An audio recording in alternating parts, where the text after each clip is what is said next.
Seguimos entonces con Francisco Paco Panarés hablando de la larga lucha por la igualdad de derechos entre mujeres y hombres.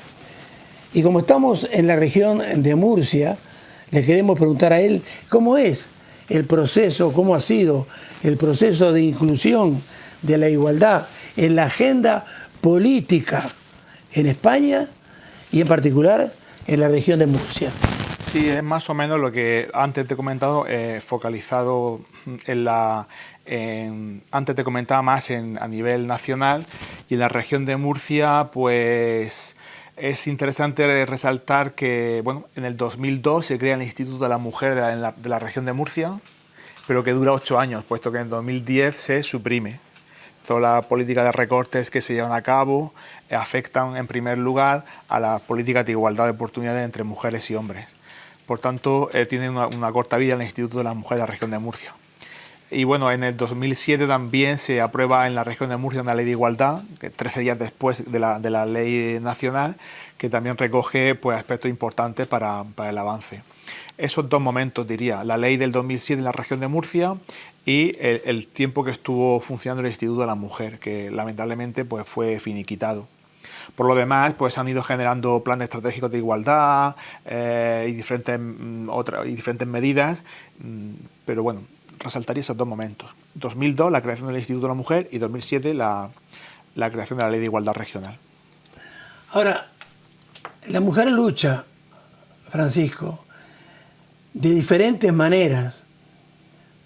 Hay feministas, por ejemplo, que salen a la calle con sus pechos al aire.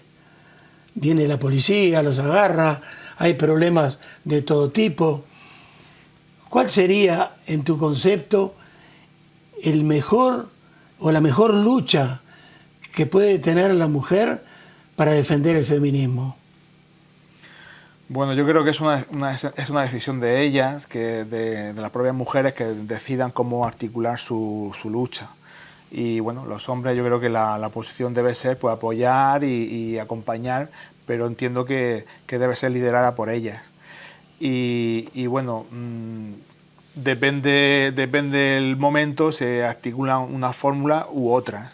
Puede ser como organizar una manifestación, como ocurrió hace un par de años en Madrid, un 7 de noviembre, para pedir cambios en la ley de violencia de género, para que, digamos, para introducir nuevas medidas, ¿de acuerdo? Y bueno, pues en este caso sería una manifestación, pero también puede ser iniciativas políticas. Quiero decir que dependiendo de la situación puede ser unas u otras, y bueno, y no soy yo el adecuado para decir cómo se debe de hacer. Simplemente pues eso, que puede variar de un contexto a otro. Lamentablemente, Paco, hay países en los cuales las mujeres no pueden hacer demandas, lo tienen absolutamente prohibido. Vuelvo a pensar, vuelvo a decir, de que es una salvajada en todo sentido que la mujer sea discriminada de esa manera. Ahora, actualmente, y en estos países occidentales en los que nosotros vivimos regularmente, ¿cuáles son las principales demandas del feminismo? Estoy hablando de la actualidad. Bueno, por ejemplo, una demanda que se ha articulado a través de una plataforma que es la PINA, Plataforma de Permisos de Maternidad y Paternidad Iguales e Intransferibles, reclama que haya igualdad en los permisos, que cuando se tenga una criatura, pues tanto el padre como la madre, o los dos padres o las dos madres, tengan ambos el mismo tiempo de permiso y pagado, y reservándole el puesto de trabajo. Entonces, entiendo que es una reclamación muy importante y estratégica para el avance, ¿verdad? Entonces, esta sería una. Entiendo que una democracia más paritaria sería otra, pues por ejemplo conseguir que en todos los partidos políticos haya listas cremallera, hombre y mujer, ¿verdad? En toda la lista, porque en la fecha de hoy todas las mujeres hace muchísimos años que tienen acceso a la educación. De hecho, hay más mujeres que hombres en la universidad, sacan mejores notas, y bueno, entonces más un tema cultural es que no vayan accediendo a los puestos de responsabilidad. Por tanto, las listas cremalleras yo creo que podría ser una reivindicación importante, ¿no? En el sentido de la democracia más paritaria. Hay otra cuestión que es la brecha salarial de género, que parece mentira pero todavía persiste, y es la diferencia de salario entre hombres y mujeres, y es importante pues seguir avanzando, impulsar los planes de igualdad de empresa, hacer una labor inspectora más potente, porque no se puede permitir que todavía a fecha de hoy en países como España las mujeres sigan cobrando menos que los hombres. Es interesante también seguir fomentando las nuevas masculinidades, pues un nuevo modelo de hombres que sea más respetuoso, que tenga una mayor corresponsabilidad, más conectado con sus emociones, otro tipo de masculinidad más equitativa. Es importante eso, fomentarlo. Bien, yo creo que quizás por ahí podría ser uno de los elementos en los que el feminismo está reflexionando actualmente. ¿Qué papel han jugado los hombres, han jugado los varones en esto de la desigualdad? Siempre ha habido hombres cómplices con la lucha de las mujeres. Siempre ha habido hombres que han levantado la mano y han dicho que no estaban de acuerdo. Han sido pocos y han sido criticados y muchas veces ridiculizados. Por ejemplo, en la antigua Grecia, Aristófanes planteaba que no entendía por qué las mujeres tenían que ser excluidas del espacio de isonomía, que es un concepto que hablaba de igualdad ante la ley. Y automáticamente se le criticó, se le ridiculizó, porque ahí venía Aristóteles, la piedra angular de la filosofía occidental, a decir que una mujer era un varón a medio hacer, ¿verdad? O, por ejemplo, en el Renacimiento, que hay una reflexión en torno a la educación y qué papel debe tener la educación respecto a las mujeres. Hay autores como Juan Luis Vives que plantean que no entienden que las razones por las cuales se discriminan a las mujeres, no comprenden que eso no piensan que eso tenga ese fundamento. O el mismo Paulin Delabarre, que en realidad es un elemento fundamental en el feminismo, que escribió un libro, no recuerdo ahora mismo el título, pero uno de sus digamos, aforismos era la mente no tiene el sexo, la mente no tiene sexo, ¿verdad? La mente no tiene sexo. Y Paulin Delabarre era discípulo de Descartes, y utilizando el mismo razonamiento, ¿verdad? En el siglo de las luces, pues digamos, planteaba la conclusión de que hombres y mujeres no son diferentes, la mente no tiene sexo. Paulin Delabarre, que fue antes de la Revolución Francesa, o Condorcet, en la Revolución Francesa, que planteaba una educación igualitaria, porque la educación que se empieza a plantear es una educación diferencial en la que los hombres aprenden una serie de cuestiones y las mujeres otras diferentes, encaminadas a ser buenas esposas, buenas madres, y que sepan un poco lo básico. Y en cambio Condorcet decía que no, había que educar de la misma manera a hombres y mujeres para que luego tengan las mismas oportunidades. O el mismo John Stuart Mill, que fue un firme defensor del derecho al voto de las mujeres en Inglaterra. Y, en fin, podemos encontrar a lo largo de la historia hombres que se han posicionado a favor de la lucha de las mujeres. En los años 60, 70 también empieza a aparecer un movimiento de hombres por la igualdad. Hombres que se dan cuenta de que el machismo también a ellos también de algún modo les oprime, porque le hace tener que vivir de una manera que no les satisface. Y se dan cuenta de que los hombres, pues tienen una serie de conductas, una serie de hábitos muy conectados con la socialización que han recibido, y sienten que eso les perjudica. Y bueno, en todo ese contexto, 60, 70 hacia adelante, hay muchos hombres que se empiezan a cuestionar el modelo tradicional de masculinidad y hablan de otras masculinidades más equitativas y más conectadas con el lado emocional. Ahora bien, hay, digamos, una igualdad legal. Se ha escrito acerca de esto. Esto se llama igualdad legal entre hombres y mujeres. Pero hay, por otro lado, una igualdad real. Entonces yo te preguntaría, ¿qué diferencia hay entre esa igualdad legal que está escrita, reitero, y una igualdad real que no está escrita? Pues más o menos los mismos términos lo expresan adecuadamente. Pues la igualdad legal pues está reconocida en los papeles, está reconocida en las normas, pero no te garantiza que eso se lleve a cabo. Porque la igualdad de derecho tiene que pasar a ser igualdad de hecho. Por eso ese era uno de los objetivos de la Ley de Igualdad del 2007, que la igualdad sea efectiva, que no esté recogida en un papel en la Constitución, todos somos iguales y ya está, ya no hago nada más, sino que va a velar porque realmente esa igualdad sea efectiva y va a prestar atención a los diferentes ámbitos y va a implementar normativa y va a inspeccionarla, etcétera. Por tanto, yo diría que para que la igualdad sea real hace falta empujar un poco, no basta con decirlo. ¿Hombres y mujeres debemos ser idénticos para acceder a la igualdad? No creo, no creo ni es necesario ni hay por qué. Una cuestión es ser diferentes y otra es ser desiguales. Entonces aquí simplemente se trata de que bueno, pues que se tengan los mismos derechos y las mismas oportunidades y no hay por qué reproducir un modelo masculino. Digamos que anteriormente algunas mujeres puedo pensar que pues tuvieron que adoptar un rol más masculino para poder digamos promocionarse, para poder acceder a las mismas oportunidades, pero entiendo que no hay por qué copiar el modelo masculino, sino que cada cual según se sienta, lo que sí hay que garantizar es pues la igualdad de oportunidades. Pregunta cortita y al pie, como se dice en jerga futbolera. ¿Es lo mismo feminismo que machismo? No es lo mismo feminismo que machismo. El machismo es la ideología que considera que el hombre es superior a las mujeres. Y feminismo es la ideología que lucha por la igualdad entre hombres y mujeres. A veces se trata de un poco de mezclar todo y con el ánimo, en mi opinión, de denostar al feminismo.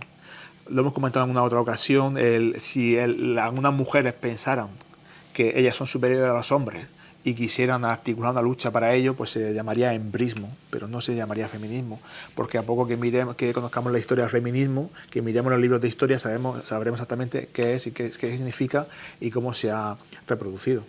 ¿Siguen habiendo, en tu concepto, en estos momentos, o sigue habiendo un gran abismo entre el hombre y la mujer en Occidente y en otras partes del mundo? Pues yo diría que todavía, de algún modo, podría decir que sí, porque te he escuchado decir que tú estás tajantemente en contra de la desigualdad o tajantemente a favor de la igualdad, y eso todos los hombres lo dicen. Es difícil encontrar a un hombre que diga que está en contra de la igualdad. Eso ya es políticamente incorrecto. Ningún hombre te va a decir eso. Pero luego vemos su estilo de vida, vemos cómo se reparten las tareas de casa, cómo se reparten la crianza y demás, y vemos que realmente los hombres todavía seguimos teniendo una serie de privilegios.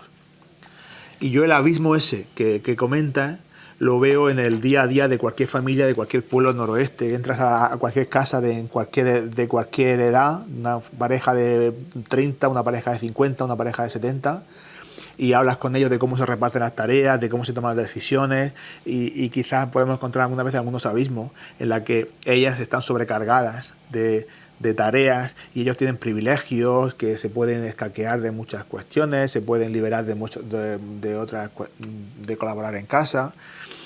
Y bueno, y vemos que socialmente, pues lo que dice un hombre, pues se le escucha, se le valora más, y la mujer, pues quizás no hay está como mejor visto, ¿no? Lo que diga un hombre que lo que diga una mujer. Culturalmente, los hombres tenemos una posición de ventaja de salida. Entonces sí que hay un pequeño abismo en ese sentido, ¿no? En el que las mujeres van un poco a la contra, porque la educación que hemos recibido, social, familiar, hace que los hombres que nos creamos que somos más que ellas. Ahora, fíjate vos, existe el Día de la Mujer Trabajadora. Ahora bien, hablemos de un caso concreto, de un puesto administrativo en una empresa, supongamos en una empresa química. Mi hija por ejemplo, trabaja en Lorquí, vive en Molina de Segura, trabaja en Lorquí, en una empresa química.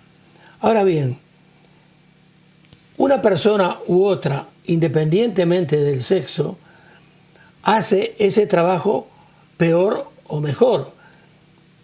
A veces hay personas que lo hacen bien, sin problema ninguno. Pero a pesar de esto, fíjate que por lo general la mujer, y aún existiendo el Día de la Mujer Trabajadora, ¿por qué la mujer recibe un salario menor cuando a veces hace el trabajo mucho mejor que el hombre? Pues buena pregunta. ¿Por qué se les paga menos a las mujeres que a los hombres? Por ejemplo, te puedo contar un caso que conocí en Navarán, ¿no? Que me contaron de primera mano de una empresa agrícola que los hombres cobran, donde los hombres cobran algún euro más por coger fruta respecto a las mujeres, y lo justificaban en el que ellos tenían que coger las cajas de fruta y subirlas al camión, ¿verdad? En ese estereotipo de que los hombres pues tienen más fuerza. Entonces yo creo que desde este punto de vista habría que, para ser, digamos, igualitario, si tú eres el capataz de esa finca agrícola, tenías que decir el primer día, buenos días, voy a explicar las condiciones de este puesto de trabajo. Aquí me invento la cantidad. Aquí en este puesto pagamos 6 euros la hora por coger fruta y 7 euros la hora por coger fruta y subirla al camión. Que cada uno y cada una se apunte donde quiera. Eso sería lo justo. Entonces, yo puedo ser mujer, madre soltera de dos criaturas y que hago mucho deporte y cojo la caja y digo, si mi hijo pesa más que esta caja, yo voy a coger, y además tengo la hipoteca sin pagar, yo voy a coger cajas. O yo puedo tener 60 años, tener la hipoteca pagada y la columna un poco tal, digo, yo cojo fruta y ya está. Pero no, ya se parte del estereotipo de que la fuerza física es de los hombres, y eso esconde detrás que ellos van a recibir más salario. Entonces, eso por un lado. Luego, por otro lado, me han comentado, por ejemplo, en el Corte Inglés, una mujer que trabajaba en administración cobraba 200 euros menos al mes que sus compañeros por hacer lo mismo, y cuando ella consideraba que incluso que lo hacía mejor. Y ella decía que es la idea machista de la empresa, de que el hombre es como el cabeza de familia y tiene que tener el sueldo familiar, ¿no? Una idea como antigua. Algunas empresas todavía conservan esa idea, digamos, antigua. O directamente a veces, y la forma de camuflarlo muchas veces en los complementos. Es el mismo sueldo de base, pero ellos reciben más. Y como los hombres han tenido más digamos, espíritu no espíritu, sino más tradición de lucha sindical, han conseguido, en los puestos más masculinizados, han conseguido más mejoras de salario porque lo han luchado más. En cambio, ellas casi se sentían agradecidas de poder trabajar y no querían reclamar nada, ¿verdad? Entonces encontramos puestos de la misma categoría, pero en los que están más masculinizados tienen más complementos, más pluses, que hace que cobren más y en ellas cobren menos. Un ejemplo. Vamos a pensar en un colegio, es un ejemplo, no digo que sea real. Puede haber un conserje y una limpiadora, y puede ocurrir que el conserje cobre más que la limpiadora con el mismo sueldo base, porque digamos, ese gremio ha conseguido más pluses no sé, cuando en realidad la limpiadora es un trabajo también muy importante, que maneja productos químicos, que tiene que ver con la higiene del lugar, etcétera, ¿no? Y bueno, y luego también tiene que ver con que el acceso a los puestos de máxima responsabilidad suelen ser, o de responsabilidad suelen ser más hombres. Existe esa idea de que, no sé, quizá lo puedan hacer mejor, errónea, y eso en la balanza general hace que si hay más jefes que jefas, en el conjunto, digamos que la diferencia salarial se acrecente. Y bueno, pues tiene que ver con una idea de que y eso, la diferencia de salario viene de muy atrás. Tiene una idea de que, no sé, de que casi que tienen que, no sé, casi que deben dar gracias por trabajar y que no exijan más. Y bueno, y tiene que ver con el machismo, con el patriarcado. Yo te dije antes que el feminismo ha sido denostado por muchísimas personas a lo largo y ancho del mundo. Porque esas personas, en mi concepto, piensan que el feminismo busca la superioridad de la mujer sobre el hombre. ¿Es esto cierto? Es una idea errónea. Como digo, hay resistencia siempre a los cambios que el feminismo propone. y esas resistencias se expresan en criticar, en ridiculizar, en denostar al movimiento feminista, y siempre lo vamos a encontrar. Entonces, por ejemplo, en lo relativo a la violencia machista. En lo relativo a la violencia machista hay sectores que se dedican a buscar lo puntual, lo casi anecdótico y elevarlo a una categoría. Por ejemplo, con las denuncias falsas. Sabemos los datos de las denuncias falsas y son mínimos. Sabemos los datos que plantea el Observatorio de Violencia de Género del Consejo General del Poder Judicial, y habla de un 0,01. Pero en cambio tú vas a dar un taller de violencia machista y enseguida hay alguien que levanta la mano y te habla de la denuncia falsa, de que los hombres estamos discriminados, y hay una continua resistencia. Entonces, por esto digo que se va expresando de diferentes maneras, y en concreto en la violencia machista, en resaltar lo que es mínimo. Yo conozco un caso en el que hubo una denuncia falsa, pero luego eso no se termina de traducir. Cuando, por ejemplo, esos ejemplos de denuncias falsas a veces se plantean como una forma de cuestionar toda la ley.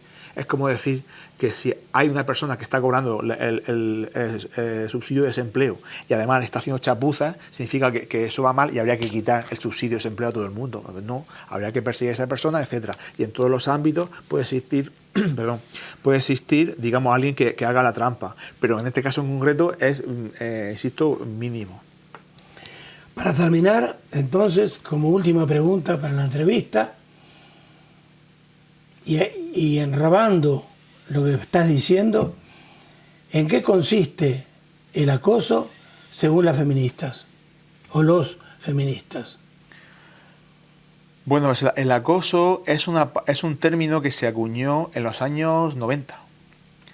El feminismo, una cosa súper interesante que ha hecho, en mi opinión, ha sido ir acuñando nuevos conceptos, nuevos términos que nos han ayudado a comprender mejor la realidad, a comprender mejor las desigualdades que están en el día a día y que pasan desapercibidas bajo el velo de la normalidad. Entonces, en los años 90 fue muy famoso, muy nombrado el caso de Anita Hill, que era una abogada norteamericana, creo que no sé si abogada o jueza norteamericana, que fue acosada por un magistrado de la Corte Suprema y lo llevó a juicio y perdió esta mujer, y creó una gran conmoción social. De hecho, hay algunas feministas que hablaron de que ahí empezaba la tercera ola del feminismo, ¿no? Un nuevo cambio. Y entonces en ese contexto se empezó a definir qué es acoso, porque digamos es algo que estaba como muy normalizado, los piropos, las miradas, decir cosas a las mujeres, pero esto hasta dónde llega o hasta dónde no puede llegar. Y bueno, y posteriormente esto ya se ha regulado y de hecho en los planes de igualdad de empresa se contempla en un eje de actuación la prevención del acoso sexual, y se debe explicar bien en qué consiste los tipos de acoso, el moderado, el leve y el grave, ¿no? Y bueno, entonces, e insisto, como algunas personas siempre lo han hecho o lo han visto muy normal, incluso algunas mujeres piensan que no hay que darle importancia, es importante visibilizarlo, porque al final afecta a la atmósfera de trabajo. Y la clave está en preguntarle a esa mujer cómo se siente. Porque alguien, hay gente que mira a las mujeres de arriba abajo, y esa forma es una forma de agresiva de mirar a alguien, ¿no? Y en el fondo eso esconde una posición de poder, porque si en lugar de ser una mujer es un señor de 1 metro, de 2 metros, con unas espaldas así, y pues que tiene una pinta así como rara asesino, tú no lo miras de arriba abajo así como diciendo, anda, qué pinta, porque se acerca a ti y dice, ¿tú qué me miras? ¿Qué tengo monos en la cara o qué? Tú dejas que pase y lo miras de reojo, pero en cambio a ella sí te atreves a mirarla así y sabes que incluso la puedes incomodar, ¿verdad? Y bueno, entonces esto se empezó a ponerse sobre la mesa en los años 90. Y como digo, en mi opinión es súper importante el trabajo que ha hecho el feminismo para acuñar términos, para definir situaciones y comprender bien la realidad, comprender mejor la realidad. Muy bien, te agradezco muchísimo una vez más que hayas venido a nuestro programa. Te emplazamos más o menos para dentro de un mes, para que vengas con algún otro tema o con el mismo, para seguir hablando acerca de esto que es tan, pero tan importante para la humanidad. ¿Puede ser? Vamos a ello. Muy bien. Y a ustedes decirles que para nosotros la amistad es sagrada. Tiene que haber amistad, pero lamentablemente no puede existir amistad sin igualdad. Hasta la semana que viene.